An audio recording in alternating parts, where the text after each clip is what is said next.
सुप्रभात मित्रों। आपको पता ही है, इसके पहले जो मैंने वीडियो बनाया था उसमें ID fan, SA fan, FD fan का इंटरलॉक मैंने बताया था। और इस वीडियो में मैं बीएफपी, ट्रांसफ़र पंप और फीडर्स इन सभी का इंटरलॉक बताऊंगा, क्योंकि बहुत सारे दोस्तों का मैसेज कॉल आया कि प्लीज़ एक और वीडियो दीजिए, जो रह गए हैं इंटरलॉक उसको कवर कीजिए। तो चलिए स्टार्ट करते हैं। सबसे पहले हम देखेंगे बॉयलर फीड पंप ट्रिपिंग। इसमें देखेंगे कि क्या क्या इसके इंटरलॉक होते हैं। तो इसका जो पहला पॉइंट है वो ये है कि director level low trip value in DCS 20%। अगर डायरेक्टर लेवल 20% से डाउन गया तो बॉयलर फीड पंप ट्रिप हो जाएगा। अगला इसका पॉइंट है section strainer DP high trip value in DCS 2500 mmWc। अगर 2500 से ज़्यादा स्टेनर का DP गया तो वो भी फीड पंप को ट्रिप कर देगा। फीड पंप का स्टेनर लगा होता है, आप लोग जानते हैं, उसका अगर DP 2500 से ज़्यादा गया तो उसको ट्रिप कर देगा। तीसरा पॉइंट है ACW cooling water pressure trip value in DCS 0.3 kg centimetre square जी। अगर ACW कूलिंग वाटर का प्रेशर 3 kg से कम होगा तो भी BFP ट्रिप हो जाएगा। तो ये था तीसरा नंबर। अगला पॉइंट है हमारा ट्रिपिंग में pump DE and NDE bearing temperature trip value in DCS 90 degree Celsius. अगर पंप का ड्राइवेंट और नॉन ड्राइवेंट का बेयरिंग टेम्परेचर अगर 90 डिग्री से ज़्यादा जाएगा तो भी ये BFP को ट्रिप कर देगा। अगला पॉइंट है motor driving and non driving and bearing temperature trip value in DCS 90 degree Celsius. अगर मोटर का ड्राइविंग एंड का और नॉन ड्राइविंग एंड बेयरिंग का टेम्परेचर 90 डिग्री से ज़्यादा जाएगा या उसके इक्वल जाएगा तो भी ये ट्रिप कर देगा BFP को। अगला पॉइंट है motor winding temperature R1, R2, Y1, Y2, B1, B2 trip value in DCS 110 degree Celsius. अगर मोटर का वाइंडिंग टेम्परेचर किसी का भी R1, R2, Y1, Y2 या B1, B2 का 110 डिग्री से ज़्यादा जाएगा तो भी ये BFP को ट्रिप कर देगा। BFP की हमारे यहाँ इतनी ही ट्रिपिंग पॉइंट्स हैं। अब हम आगे देखते हैं ट्रांसफ़र पंप के लिए क्या क्या है।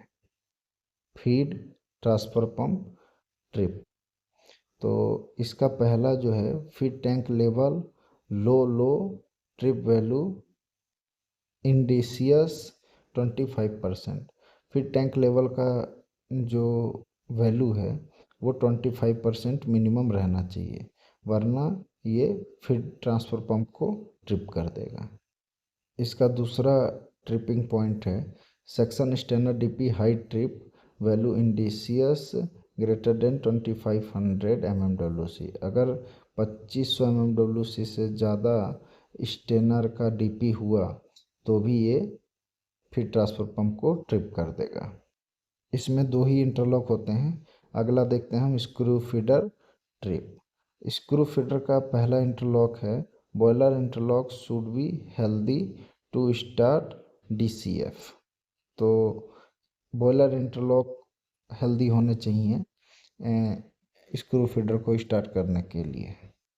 इसका दूसरा पॉइंट है drum level high trip value in DCS greater than 80%। अगर ड्रम का लेवल 80% से ज़्यादा DCS में शो कर रहा है तो ये क्या करेगा, सारे स्क्रू फीडरों को ट्रिप कर देगा।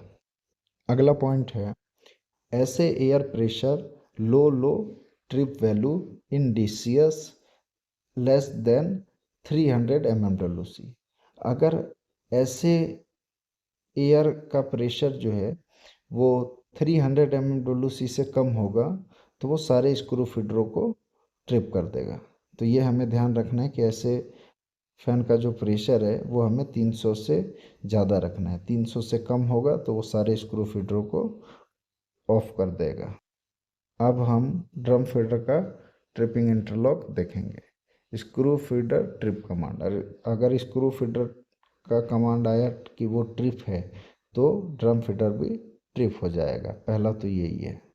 ड्रम फीडर ट्रिपिंग का अगला पॉइंट है boiler interlock should be healthy to start DCF। तो बॉयलर इंटरलॉक हेल्दी होना चाहिए। इसमें क्या क्या हेल्दी होना चाहिए वो मैं लास्ट में बॉयलर इंटरलॉक दिखा दूंगा। अगला ट्रिपिंग पॉइंट है drum level high trip value in DCS greater than 80%। अगर ड्रम का लेवल 80% से ज़्यादा हुआ तो भी ड्रम फीडरों को वो ट्रिप कर देगा। अगला पॉइंट है चौथा नंबर, ऐसे air pressure low trip value in DCS less than 300 mmWc। तो जो स्क्रू फीडर में था वो भी इसमें भी है कि हमारा ऐसे फैन का सेकेंडरी एयर फैन का प्रेशर जो है वो 300 mmWc से कम नहीं होना चाहिए, वरना ड्रम फीडर भी सारे ट्रिप हो जाएंगे। इसमें लिखा हुआ है boiler interlock should be healthy, तो वो कौन कौन से बॉयलर इंटरलॉक हैं वो देखेंगे अभी।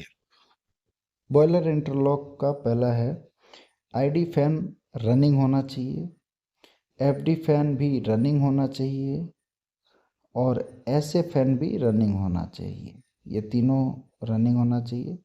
ड्रम का जो लेवल है वो 20% से कम नहीं होना चाहिए। ये हमारा चौथा इंटरलॉक है जो आप स्क्रू फीडर और ड्रम फीडर में जो देख रहे थे उसी के बारे में बता रहा हूँ। और ड्रम लेवल जो है वो 80% से ज़्यादा नहीं होना चाहिए। इसके बाद आपका फर्नेस प्रेशर जो है वो पॉजिटिव में 50 mmWc से ज़्यादा नहीं होना चाहिए और दूसरा जो है वो निगेटिव में -150 mmW तक नहीं जाना चाहिए फर्नेस प्रेशर। तो ये दोनों भी बहुत इंपॉर्टेंट है। और लास्ट है इंस्ट्रूमेंट प्रेशर जो है वो 4.5 kg या फिर 4.2, हम कहीं कहीं 4 भी रखते हैं।